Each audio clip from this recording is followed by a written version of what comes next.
Շնորհակալություն Տիկին Բաղդասարյան,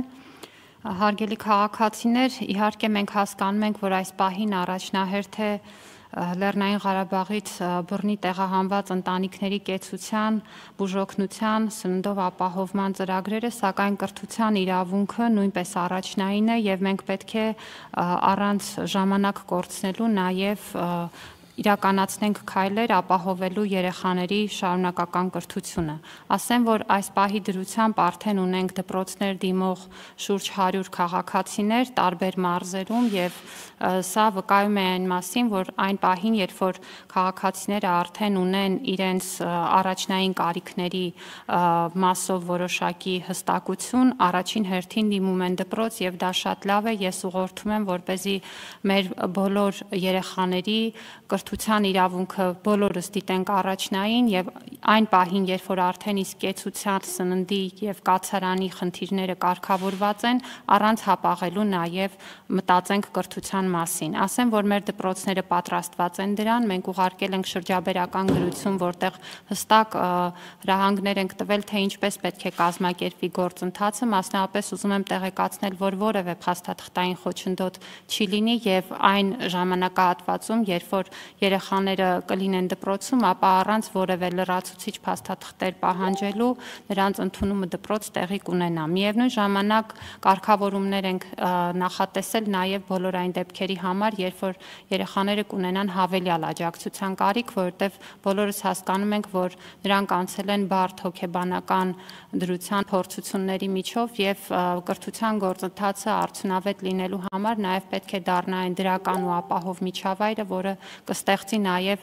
սովորելու հնարավորություն։ Եվ այդ աշխատանքը անելու ենք ոլորտում գործող մասնագիտացված կառույցների հետ։ Գիտեք, որ մենք ունենք տարածքային մանկավարժահոգեբանական աջակցության կենտրոններ, բոլոր մասնագետները պատրաստ են։ Եկող շաբաթվանից մենք կմեկնարկենք նաև վերապատրաստման ծրագրեր ուսուցիչների համար, աջակցելու նրանց այս իրավիճակում նաև կարողանալ համապատասխան միջավայր ձևավորել երեխաների համար։ Իհարկե կարծում եմ, որ մեր բոլոր դպրոցները, բոլոր ուսուցիչները եւ սովորողները այդ ջերմությամբ, հոգատարությամբ կընդունեն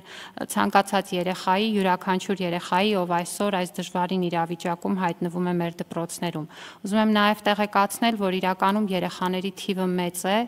եւ մենք արդեն այս պահին հաշվառված քաղաքացիների համադրությամբ կարող ենք ասել, որ ամեն երրորդը երեխա է Հայաստան մուտք գործող Լեռնային Ղարաբաղից բռնի տեղահանված մարդկանցից ամեն երրորդը անչափահաս է եւ բնականաբար սա նշանակում է, որ մենք դպրոցներում շատ անելիք կունենանք այս ուրեմն ուղղությամբ աշխատանքներով։ Ասեմ նաև, որ համագործակցում ենք ոլորտում գործող քաղաքացիական նաև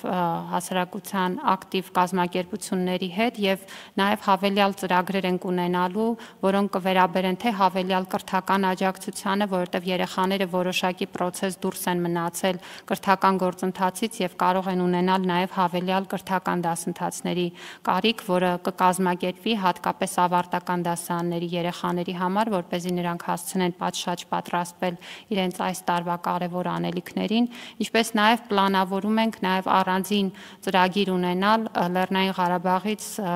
ուրեմն մեզ մոտ գտնվող ուսուցիչների համար։ Ասեմ, որ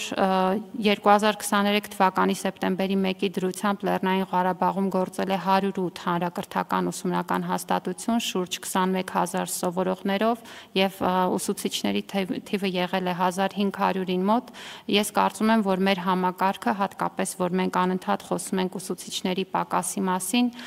իհարկե պատրաստ կլինի եւ ուրախ կլինի մեր ուսուցիչներին նաեւ այս բոլոր անհրաժեշտ